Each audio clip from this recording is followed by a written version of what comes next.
That's great. So let's get started. My name is Chantel Newton and I'm the Marketing Manager at the UK Contact Centre Forum. Thank you for joining our discussion panel today looking at hybrid working. During our live session today, we have some poll questions for you to take part in. The poll questions will appear automatically on your screen. Just feel free to vote on your selected answer and then we'll show the results once the poll has closed. We'd like you to be very involved in today's conversation. So if you have any questions for our panelists, please post them in the chat box that you've just used for the sound check. And these will be picked up and put to our panel throughout the session. Our session is being recorded and the playback link will be available and emailed to all participants within 24 hours of the session ending. And at the end of today's session, we just have a short survey. We would really appreciate any feedback that you can give us. Your feedback helps us to shape our future sessions. So to get this discussion started, I'm going to hand you over to our panel chair, Jonathan Billing, who's the Marketing Director at Contact Centre Panel. Thank you, Jonathan. Thank you, Chantal. Hello, everybody, and welcome to our webinar today, which is on hybrid working. I'm going to start by just going around and introducing each of the panellists. They're going to give their obviously their roles, their background, a bit of information about themselves before we kick off the discussion. So, Julie, do you want to just say hello? Yeah, hi, my name's Julie Goddard.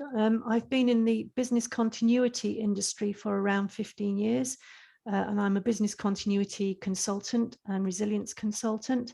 I've worked in many different industries, including food and drink, regulatory, local government, finance, been involved in many different business continuity incidents, and have therefore lots of experience of real life situations. I've also run service desks myself. I used to work in IT before I was in business continuity, and I've run a IT service desk, quite large ones on an international scale.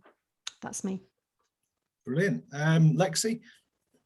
Good afternoon, everyone. My name's Lexi. I'm an employment law solicitor. I work out of Ellis Whittam. I've been here since 2013.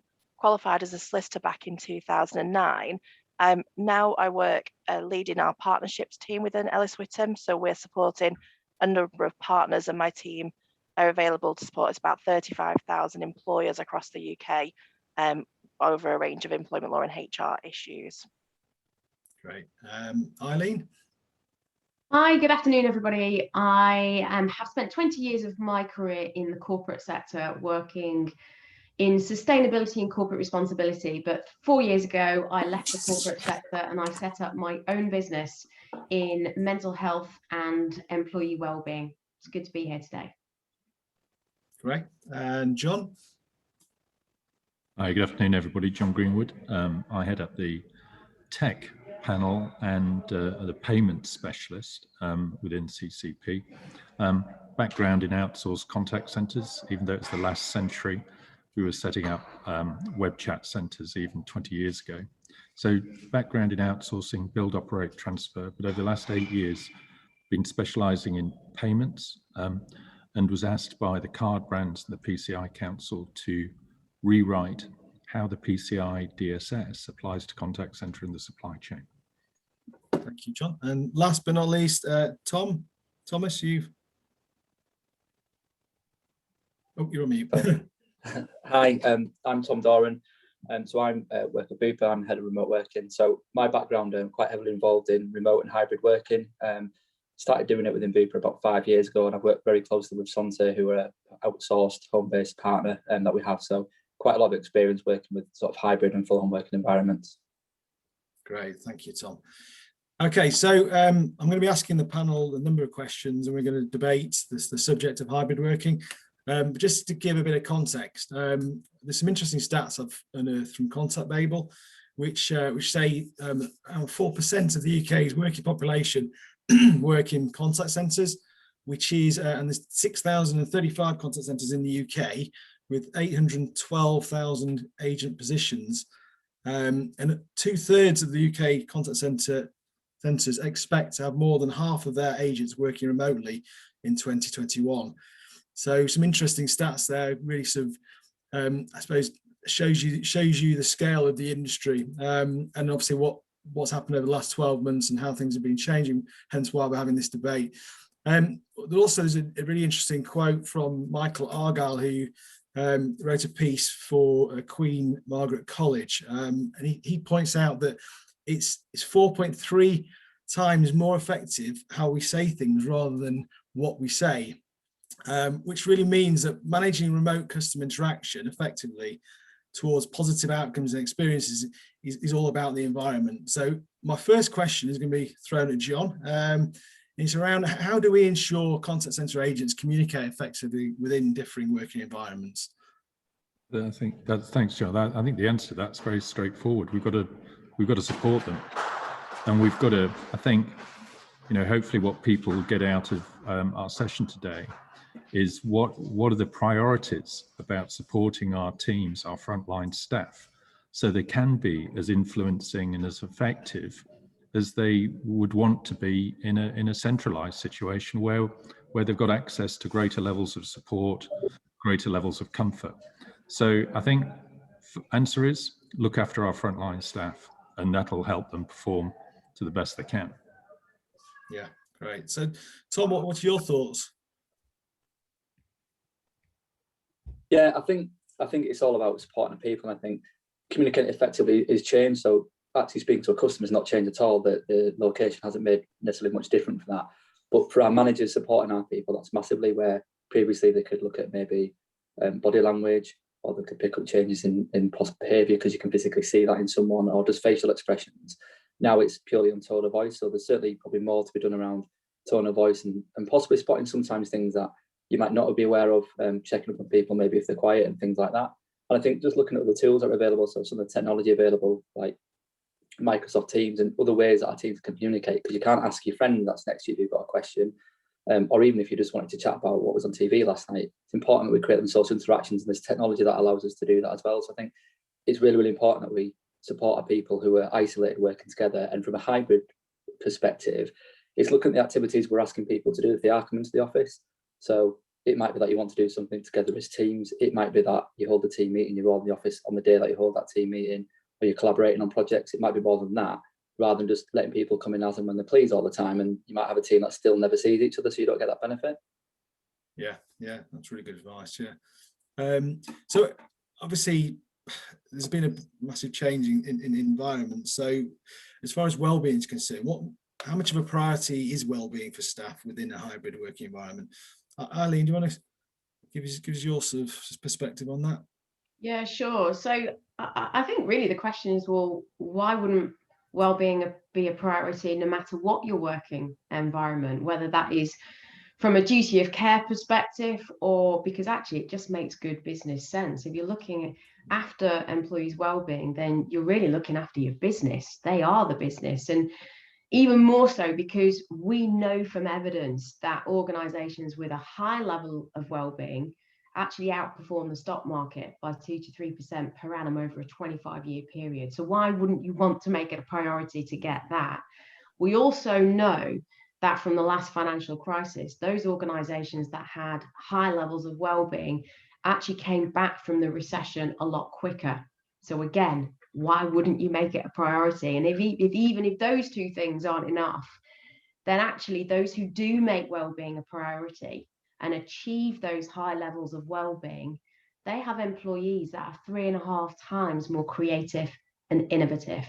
So again, given the situation we find ourselves in, who wouldn't want that? Really, the hybrid working environment should to some extent enable that even more so. So this idea of flexibility, so people can potentially create a better work-life balance, a key driver of well-being.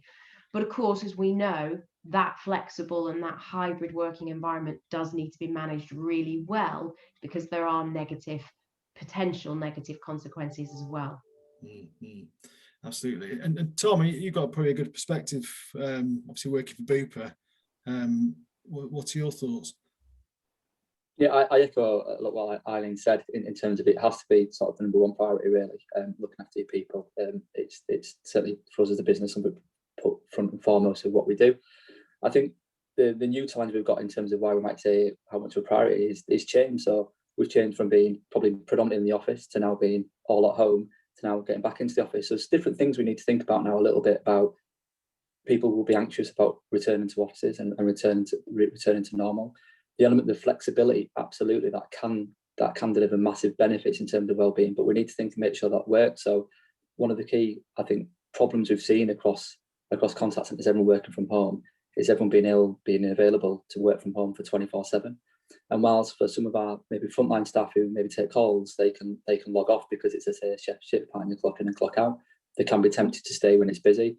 But for our managers more so, where they're stuck in meetings all day because now everything is done over a Zoom call or a video, so you can be stuck all day in meetings, they can be the ones that are then staying on till 7, 8, 9, 10 o'clock at night doing their work, which then means they'll get quickly burnt out. And they're going to be the key people that help drive our sort of frontline engagement and well-being. So I think there's real new challenges, but I think there's both challenges for us to fix, but I think we can get to a better model in the future. I think we can certainly do more on well-being with the flexibility we can deliver for people.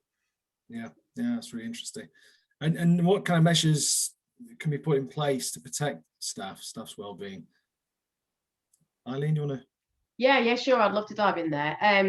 So I think there's prevention and then there's cure when it comes to well-being and mental well-being.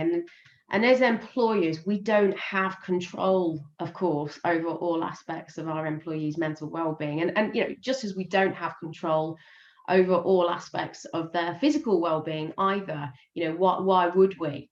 So really, we want to be doing two things. We want to be helping our employees look after their own well-being. We want them to feel empowered, they're making the right choices, because interestingly, most of the mental health conditions you see in the workplace are avoidable.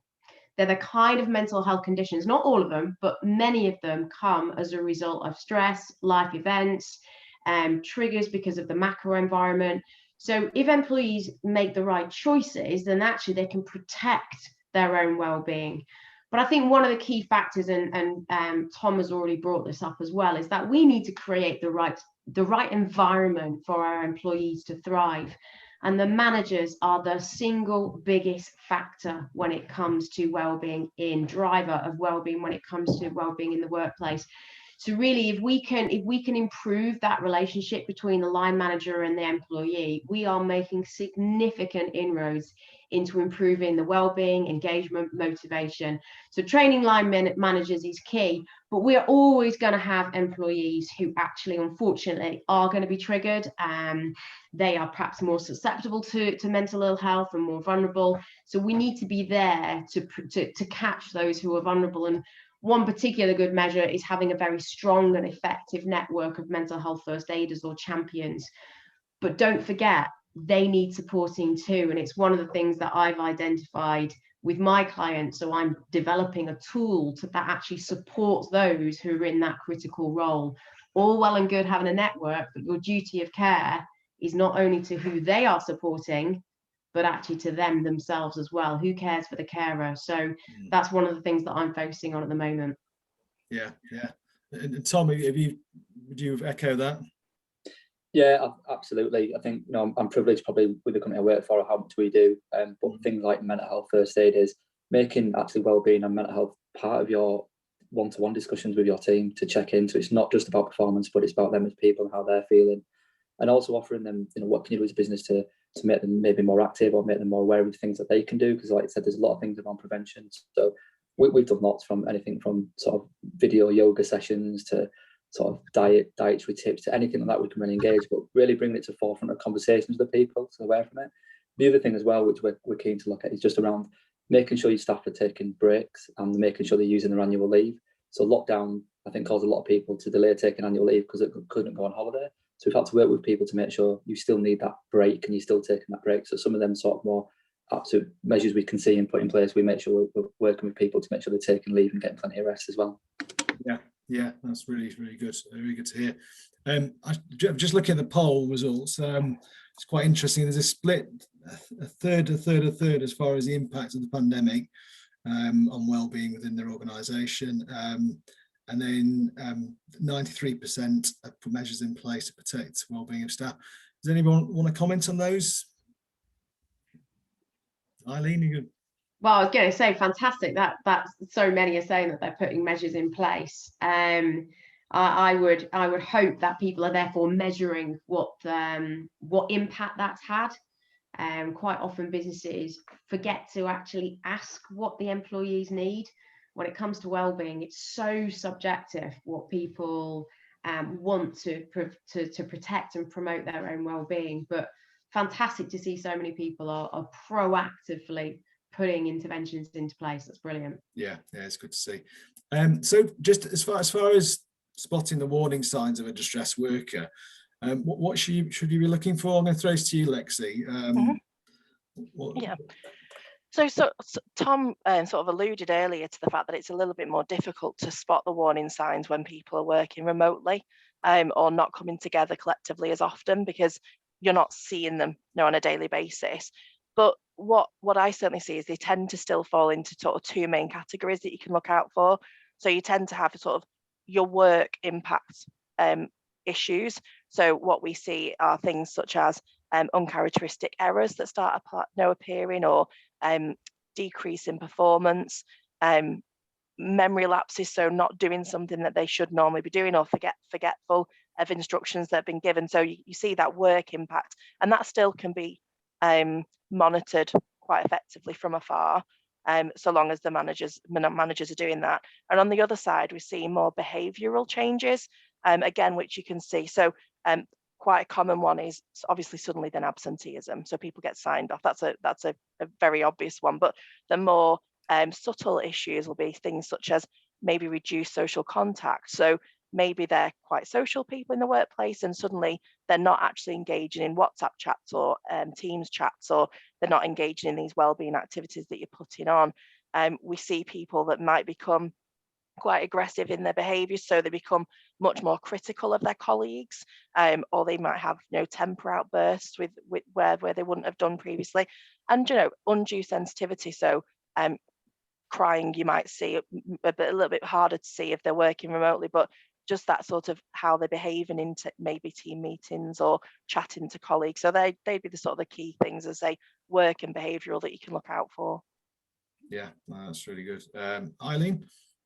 Yeah, echo all of that, and would add that a lot of what Lexi says is actually it would be spotted by the line manager. So we're going to come back to that line manager again, because they are the ones who probably in the main, first and foremost, will see a dip in the performance.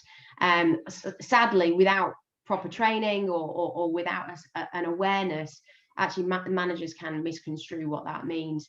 But it's worth saying as well that because of the stigma around mental ill health that still absolutely exists, people mask it. They do their best to hide how they're feeling, and they really become masters of disguise.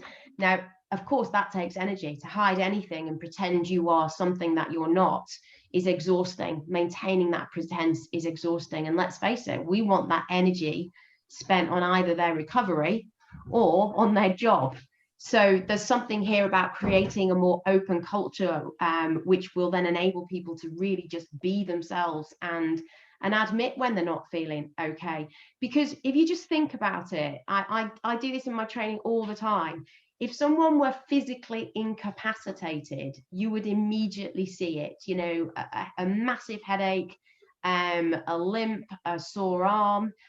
You can't see the mental incapacity in the same way, except you might see it in their performance, because it is a condition that is affecting their mental capacity in the way that a sprained ankle would affect their ability to walk. See it the same way, it's just on a continuum. That means that someone in some way will behaving, thinking differently because of a mental incapacity. Yeah. I've just got a question come in from Lenny McCulley. So I'll ask Lexi this one. I think it's your area. So what about the challenges working across multiple countries with vendors where there are combined issues of various laws, and that you must leave most of the well-being to your partners? I suppose all I'd really comment on there is it's making sure that as far as you are able, obviously, because if you're working with vendors, you are going to have limited ability to sort of manage those what they're doing with their own staff, but certainly that you're at least complying with any requirements locally. For in the UK, obviously we're looking at HSE, duty of care, discrimination legislation. They're the big ones that we'd look at here, but being mindful of what's in place. I don't know whether any others can comment on ways that they try and work together, with the vendors to bring about combined ways of working. John, do you want to say something on that? Yeah, there's a point there of transparency of performance right down to agent level, isn't there? And making sure that nobody's hiding. So an outsourcer provider, for example, isn't hiding the fact of individual performance, and that there's a collective effort to make sure that the client's brand's represented across multiple vendors, and it's represented consistently, and that's down to the people. And it's, go back to that Michael Argyle comment earlier, 4.3 times more influencing. That means environment has a big effect on how we communicate with other human beings and get those points across. So I think it's about using data effectively to make sure we're helping people be the best they can. Yeah, that's really good advice.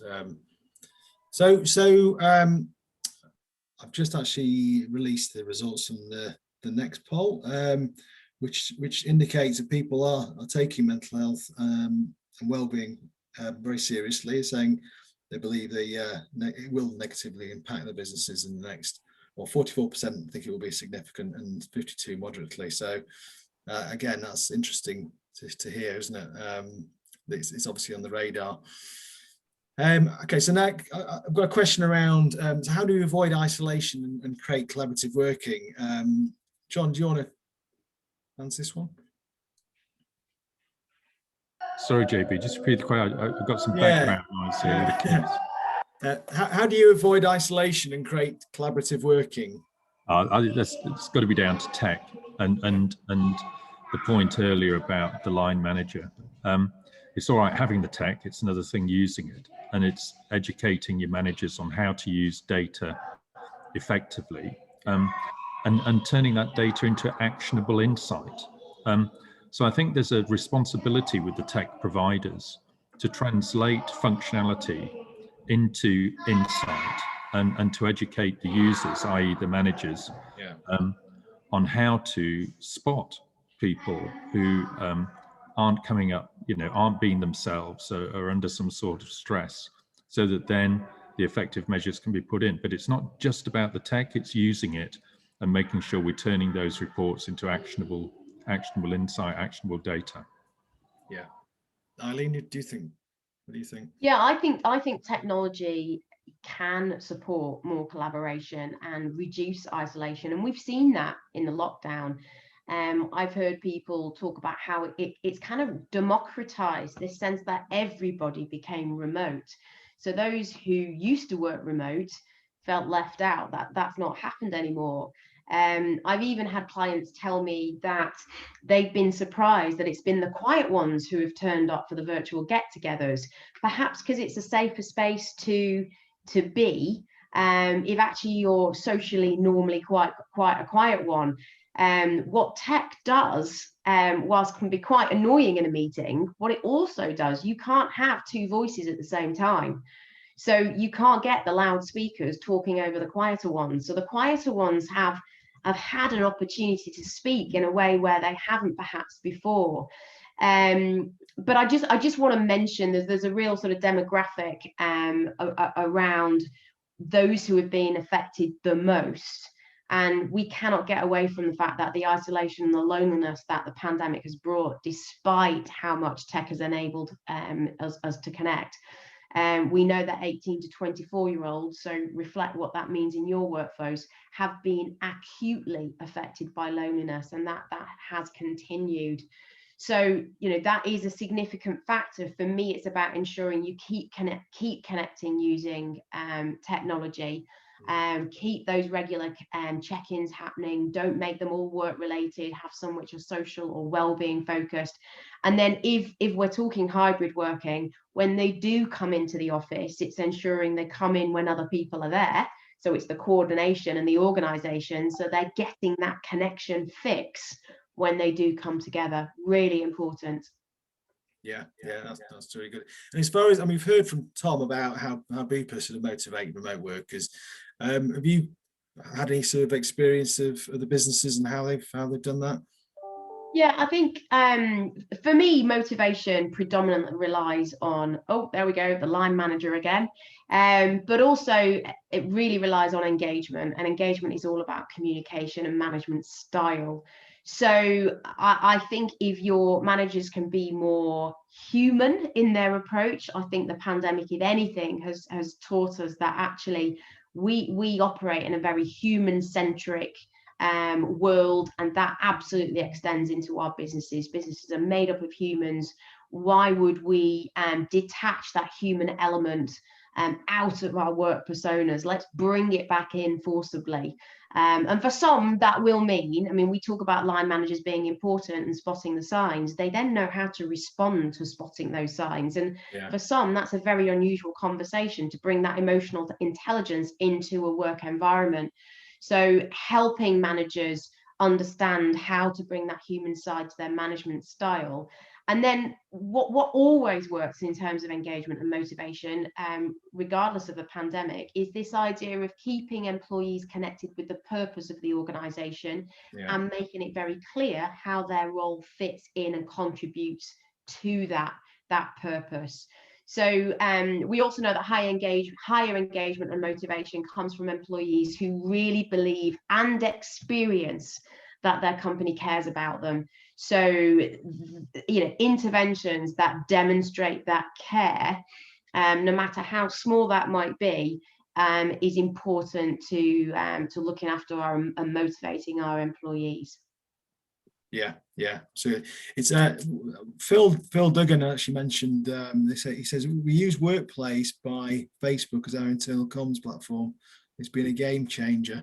So that's an interesting one. Yeah. So okay. So as far as new starters are concerned, what sort of tips do you have for onboarding or reboarding existing staff? Lexi, do you want to some of that? Yeah, I mean, what we see an awful lot of is that you'd look to do some initial, probably more office-based, where possible, induction. As much as you can onboard remotely, and I must admit, I've done it as well in my role. I know onboard people over the pandemic, and it's had to be remote because that's the way it's had to be. But I think that when we're looking particularly at new starters who are going to want to do an induction, get to know certain systems, management, colleagues, there's still a lot to be said for an initial period in the office or in the workplace. That doesn't have to be very long. It's always with a view to go in, whether that be hybrid, homework, whichever's the choice. But a lot that I see, sort of a week or two, that would match your normal induction program. And within that, you can really instill sort of workplace culture, and so people get to know the right people so they can collaborate from afar as well. So that would certainly be my sort of top tip of how to onboard and reboard. It's the same for people that are coming back together now and need to rebuild those relationships. Tom, have you found that? Yeah, so we've done a bit of both. Obviously, we've had to go to fully remote, and our partners, outsourced partner, they do everything remote. Where we are now is a little bit of bringing people in and getting them into the office at first. We can also make sure they get their kit, they're comfortable with how the kit's set up, because not everyone is tech savvy. We can arrange for deliveries to them. And also, it's really important that they connect with people. So before, you would know, say, dozens of managers or dozens of people, because you would see them every day in the office, you'd speak to them, get to know them. When you're remote, you probably know one or two managers and that's it. So being able to bring people in, I think, familiar themselves with the building, with the office, with the culture, and then help them to adapt to hybrid, because again, hybrid working is different. Some people may never have experienced hybrid working or working from home, so building that with them as well to make sure they're ready. And I think the recruiting side of it is making sure when you are bringing people into the business, so now that they're aware of actually what your requirements are when it comes to working from home, so they know that it's going to be a possibility or option for them. Yeah, that's really good. Actually, I've got a question here which I think would be quite good for you to answer, Tom. Is there such a thing as a one-size-fits-all hybrid working model for different roles in the business? And how regimented should organisations be with rules of hybrid working to make it fair for all? Yeah, it is. I don't think there is a one-size-fits-all. And from what I've heard is every company will be tackling this in a slightly different way by what they see fit. Some companies will go to 4 days in the office, 3 days, 2 days. a couple of days a month. I would say what you need to do is listen to your people, speak to your people and see what it is that they want, what would work well for them, what will work well for the teams, and how do they want to shape it. And then it's going to be a case of probably over the next year of trial and error and seeing what works best for your people and what works best for the business. And there's definitely benefits that can get there. So, you know, we've gone full circle. We were listening when I was looking at this, our hybrid model was going to be a flexible 2 days for advisors at home, and that's what we built into our plans. Clearly now that's not really something we're looking for, because we want to learn from what we've gone through COVID, that full home work model, and arrive at something which is much more flexible for people but works for business as well. Yeah, absolutely. And as far as contractual amendments, Lexi, what do you need to be doing if you're going to sort of a long-term hybrid model? Okay, so I suppose the starting point is going to be whether you're going to do this as sort of a more permanent fixed change, or whether you're going to have just a much more sort of flexible discretionary model, you know, where people can pick and choose. Because if it's the latter, you might not be doing very much more than you've done, you know, for the last year and a bit, and you're just doing it off the cuff. But for most, and certainly the businesses that I'm talking to, where they're looking at hybrid working, they're wanting to put in some formal structure to that. And really what you're thinking of is contractual changes, and also alongside that, making sure you've got a hybrid working policy with a bit more detail. So, you know, when you think of contractual, firstly, the big thing is going to be, you know, Thomas there mentioned sort of talking to your staff, because a lot of this, you know, it's down to agreement. We've got to remember the starting point here. For a lot of the staff that we're talking about, their contracts have a place of work, which is an office. And as much as that's changed because of the pandemic, that doesn't mean that that's now changed to home. So the starting point would be, well, at the appropriate time, they would come back in. So any change to, say, hybrid working is going to be a change of contract. And the easiest way is going to be, like Tom said, sort of talking about the requirements and agreeing a change. And also, you know, do the staff want this? You know, it doesn't actually fit everyone. Some people are desperate to get back into the office because they don't want that isolation. If you are going to bring it in, I think I'd suggest that you consider the contractual changes need to be in writing, and the main things you need to consider are things such as, are you going to have a trial period? So you're going to agree this subject to a trial, at which point you have a way of terminating that and bringing people back into the office. So a bit like you'd do with a probationary period at the beginning of employment, you need to think of that. Have things like the place of work. So you're going to want the contract amendment to have the person's home address in there. You're normally going to want to be put on notice if they're considering changing their work, their home address. Because if you want people to work in a certain geographical location, you might not want them to move to the Outer Hebrides because they prefer it up there. You still might want to have them in a certain place. You're going to make sure that you're putting some onus on the employees for things such as breaks. So we've still got to make sure that we're complying with working time regulations, duty of care for rest breaks. So that's another thing that you'd need to consider, where you're placing a requirement that they take the break, because you're not going to be around when they're at home to do that. And the big ones really that we tend to see where there's the question, I'm sure some of this will come up later in the discussion with the tech experts, is you've got expenses is a big one. So as a business, what, if anything, are you going to pay? Sometimes the answer is nothing. Sometimes it's some contribution towards phone, broadband, heating, lighting. Are you going to then pay when they do come into the office? Normally you'd say no. Normally you'd be very clear that they won't be paid for that. But then the big ones are the equipment, and importantly, from my perspective, confidentiality and data protection. So the requirements that you're going to have in there, that, as I say, I'm sure we'll discuss later, you're going to want to make sure that they're reflected in the contract, that the employees are required to comply with those policies and procedures, and set out specific requirements as well. Yeah, that's what's really interesting. And actually, right, we're going to discuss that shortly around sort of the security elements. And I mean, as far as employment claims, what can arise really from home working? What have you seen?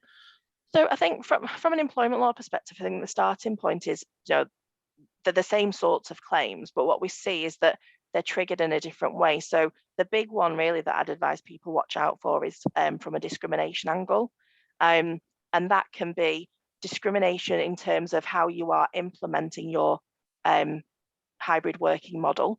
So it could be indirect in that, it could be linked to flexible working requests. But the big one that you need to be mindful of is potential disability discrimination linked to the requirement to make adjustments, so duty to make adjustments based on someone's disability. So where you do, in the workplace, if you think of all the things you might have done over time with changing hours, but equipment, different chairs, wrist rests, all those things that someone might need to assist them in doing the role, the fact that someone's at home, we need to be really mindful that we're considering what do they need to effectively do that role remotely, and we're still supporting to minimize risk of claims. Yeah. And actually, I'm going to bring you in, Julie. You've been very patient. But just around some potential security issues for staff and businesses, what has been the impact of the hybrid working model? Oh, crikey. Well, the big thing around security is obviously we've now got people working at home with data, as Lexi mentioned, and it's absolutely vital that people are only given access to data that they need to access for their role. And also that there is some kind of monitoring going on of what people are doing. Make sure that job profiles actually fit what systems they've got access to, because cyber criminals are targeting home workers because they know they're vulnerable. They know that they're working on their own. They know that they potentially may inadvertently click on links or do things that they shouldn't be doing, which opens them up to exposes them and their data and the systems they use. So it's absolutely vital that security around systems and people's profiles is tight. And also staff need to be trained to look out for where they're being targeted, whether it's through social engineering, people trying to access data, or whether they're being coaxed into giving over information about the organisation that they shouldn't be. And when they're on their own and they haven't got colleagues to talk to and bounce things off, they can be vulnerable. And cyber training is absolutely vital, so that they understand what to look out for and know, and that there's a process to flag anything up. And they shouldn't ever think, oh, well, I'm not really sure, this is probably not worth bothering the manager with. If you're not sure, flag it up, because the slightest little thing, the door being open for a cyber criminal or someone targeting one of your employees, it only takes a slight chink and they'll get in.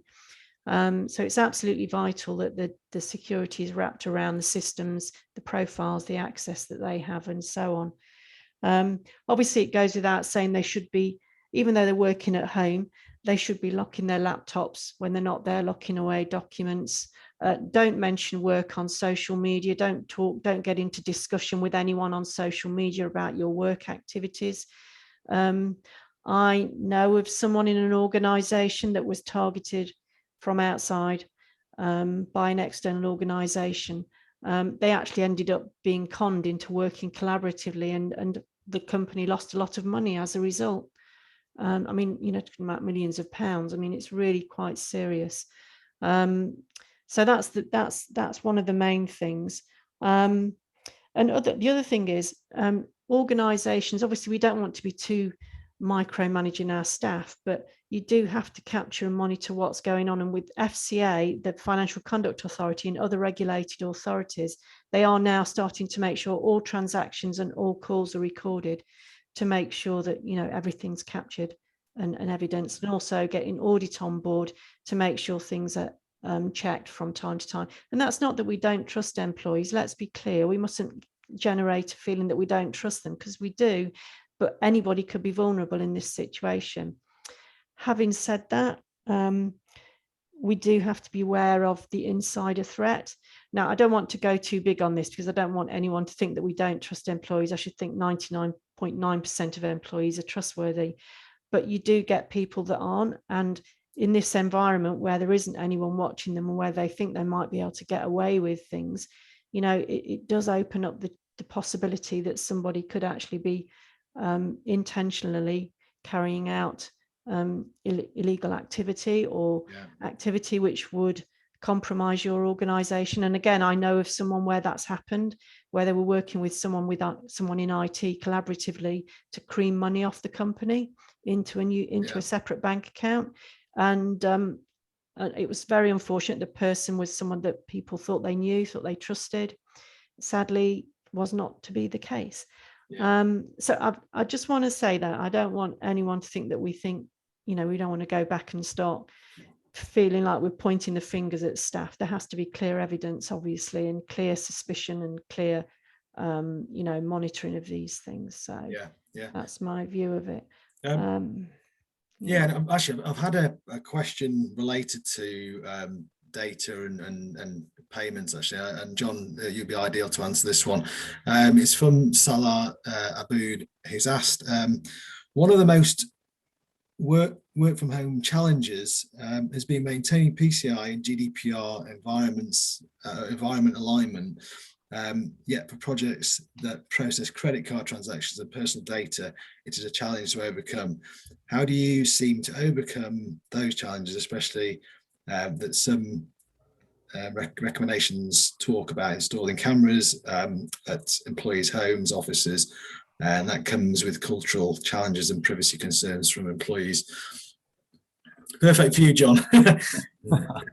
It's a problem, right? Yeah. It's a problem, and the solution is a very, very easy one, right? And the PCI Council published guidance in November 2018 with 15 mentions of home working, right? So the council completely understand it, and the approach: don't have card data in your environment.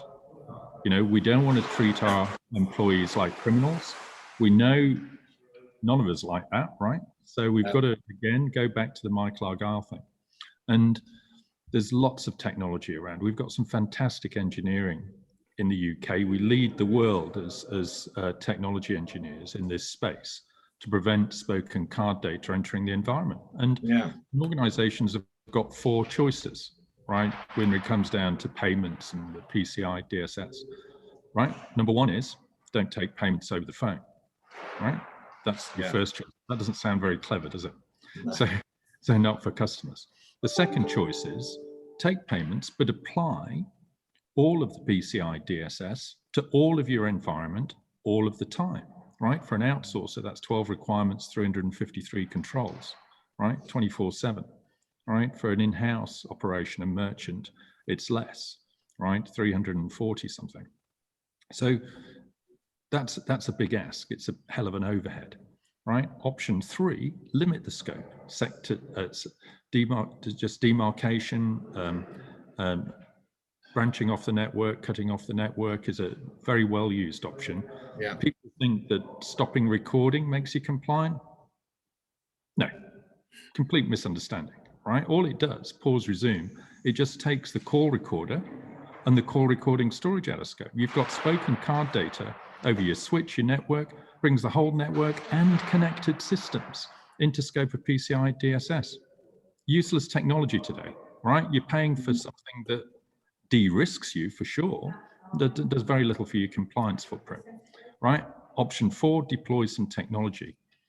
Technology doesn't cost any capex these days, not if you're going digital. Remember, 80% of our population communicate digitally now, right? And there are technologies out there that are based on last century type technologies, PCI, DSS, the DTMF, but digital options are available now, great British engineering. So the answer, don't have card data in your environment, simplify your PCI DSS, SAQA, protects your home workers, stops them being the target for criminals. Yeah. Really good advice, John. Yeah. I've got another question from Dave Darcy. Lexi, I think this is for you. What is for you?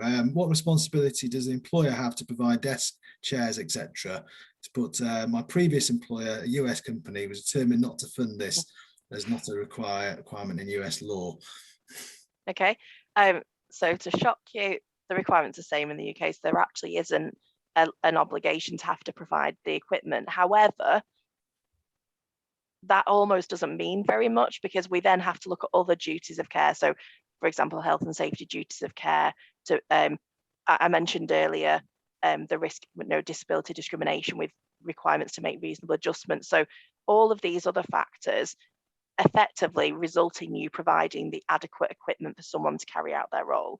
And for many jobs, that's a computer, a phone, sometimes a desk, a chair, and obviously there's probably going to need to be a bit of a reassessment, because a lot of people for 12, 18 months now have almost made do with what they had at home, save for technology. And I think if there's going to be a more permanent shift, there's likely going to be desks, chairs, etc. that, as I say, others have made do on the dining table until now.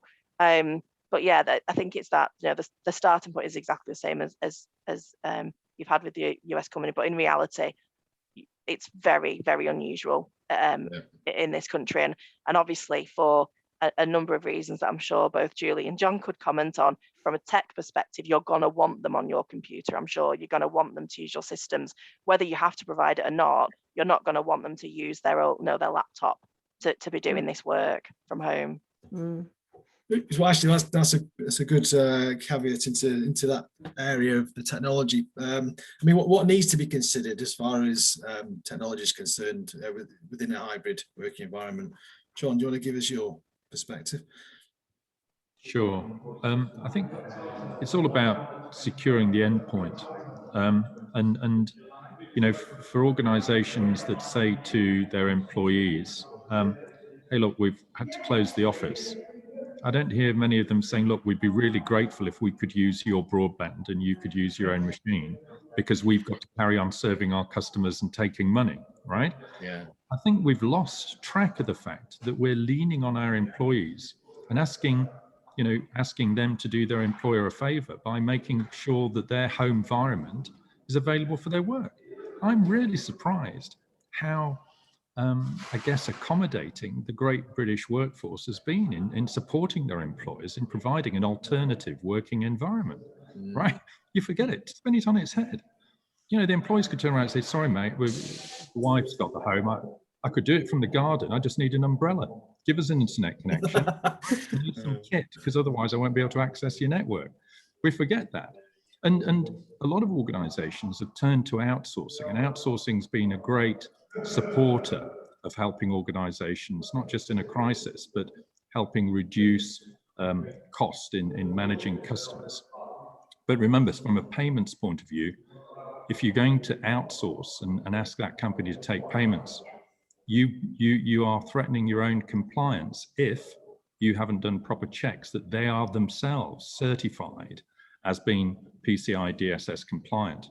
And that's a big ask. Not all outsourcers are, and not all organizations ask the right questions.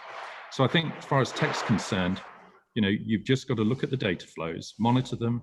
We're supposed to be maintaining Data Protection Act, security by design and default. Not sure anybody's told me it's a great idea to have all our data handled on somebody's home data connection with a bit of home kit. How's that security by design? I think that's laughable.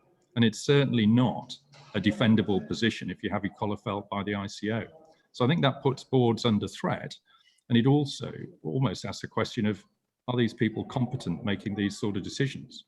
Using people's home kit with home internet connections, and thinking that's secure. I think it's fine in an emergency, but we're looking at a hybrid situation now where we've got to move to a more permanent situation. Yeah. So I think really you've probably got a point to make about business continuity on that. Yeah. Oh yeah, absolutely. I mean, the thing is, when we've moved to this new way of working, business continuity is all about planning for disruption to your systems, to your operation, to your processes, to your loss of telephony. I'm hoping the people in the audience today have business continuity plans. If you haven't, you need to get one. But basically, you need to plan for failure and disruption, and you need to plan for what you're going to do if your equipment fails, if your IT fails. But also now we've got this new dimension of people's Wi-Fi might fail. We're reliant on people's home Wi-Fi power in the house. I mean, I live out in the sticks, and we lose power several times a year, lose Wi-Fi several times a year. So how will your department or your team cope with that? Can you take up that slack, and how do you flag it up? And also, with regard to business continuity, it isn't just about the processes and the kit that people are working on, making sure those plans are up to date for failure, but also your back office systems. So if your IT fails, or if your telephony fails when you've got hybrid workers, that completely cuts them off from being able to do any kind of work, and especially your telephony. Because if you lose IT systems, that's not good. You haven't got access to data. If you lose telephony, you have lost your shop window on the world. And let's be clear, contact centres are your shop window on the world, especially now that we're moving to more remote working. And if you're in retail, you've probably got more of an online presence. So it's absolutely vital that your IT disaster recovery plans are tested, checked, and have been changed to reflect your new environment that you're working in. And don't worry if you're not technical and you don't know how to ask the questions, but just check with your IT team. Have you updated our IT disaster recovery? Have you carried out a cyber check? You know, do we have vulnerabilities in our security? Do we have vulnerabilities and areas that need to be addressed that have been opened up as a result of putting people to home working? Because if there are gaps in our security or in our resilience, then it's going to come out when people try to work and their systems don't work anymore. So it's absolutely vital that your business continuity plans are tested, up to date, and that are maintained regularly. And if you want any advice on creating business continuity plans and testing them, then do get in touch with me. And this kind of almost goes back to where we started in terms of stress on staff. There's nothing worse than working on your own at home and your IT tech fails and you can't do your job and you've got targets to meet and you're worried about that and you panicked and you can't talk to your mate opposite to say, is your screen gone blank as well? And it all adds to the stress. So, you know, it's absolutely vital. The other thing to be aware of is that, as we mentioned before, hackers are targeting home workers and are targeting organisations in a big way and exploiting the home working environment in particular. And one thing that's happened in the past 12 months is that I've got a stat here that about a quarter of UK organisations were the victims of what's called ransomware attacks, which is a particular type of attack where the attackers try and exploit your organization and extract money from you by encrypting all of your data and saying, if we don't pay us this amount of money in Bitcoins, we will destroy your data or we will publish it online on Facebook, all the sensitive information, everything you like.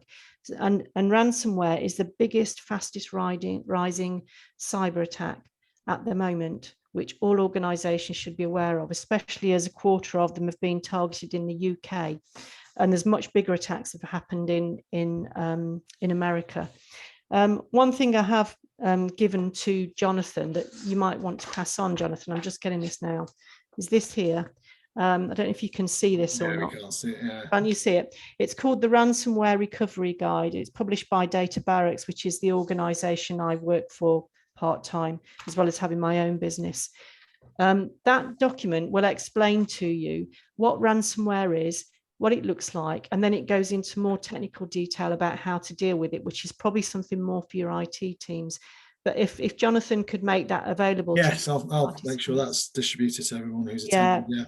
And my last thought really on this is just absolutely, if you haven't been involved in a major incident exercise, please make sure that you ask your manager and your IT team about it. And I noticed on the poll questions here, the poll came out, said, have you completed a major incident test since moving to remote or hybrid working? And only 29% said yes, which is quite a low number. I would encourage you all to ask your managers, your line managers, your directors, when are we next going to do a major incident test, which checks out failure of IT equipment, failure of systems, and how we're going to respond to it and how quickly we can get our services back online. Yeah, really good advice. And Lexi, just as far as the responsibility of employees, what responsibility do they have around protecting their equipment? Or yeah, so it's all going to come down to sort of contractual issues and the policies that are in place. They've got to effectively abide by those, which is normally going to be making sure things are locked away, password protected, whether it's locked cabinets, etc. I think the downside is that a lot of certainly what I deal with is it's reactive. So it's unfortunately when something's already gone wrong. And I think one thing to consider, given that we're talking particularly about hybrid working and when you're thinking of your tech, is where other risks could be minimized. So, you know, if you're going to, for example, have laptops and then they use those and they bring them to and from your office on the relevant days, obviously you've got that increased risk during travel time, for example. You know, whereas if you've got something at home and something in the office, you've not got that gap in the middle, have you, where you've got your increased risk. So I think, you know, it's all well and good. Yes, you need your policies, you need them in place, you need to consider what you need employees to comply with, but unfortunately, it's, from my perspective, as I say, I'm dealing with it when something has gone wrong, and unfortunately, it's not always because they've done an employee has been negligent. You know, sometimes these things just happen, and it's not their fault. So they've done what's been required, but there are the risks there. Sort of, you know, as Julie said, it's a targeted area. It is. And actually, you know, what's happened is, as organisations have rolled out home working, they've left gaps. And hackers know that, and they'll go into the systems, into the IC systems, and sit there watching what's going on in the organisation before the organisation even realise that the hackers are onto their systems. They can be there for months or even years before anyone realises they're there. And during that time, they've had a look around all of the systems, picked up passwords, got into areas that they shouldn't be able to, and they could target employees. And it's not the employee's fault, as Lexi said. They're just on the receiving end of somebody in their systems that's broken in and can get access to everything. Yeah, I'm just mindful of time because we're at the end of the session, but I've just put one. It's related to what we've been talking about, but how do we stop some employee fraud? Julie, do you want to sort of? Yeah, I mean, we've already talked about, you know, monitoring and keeping an eye on things, but also it's obviously looking out for behaviours.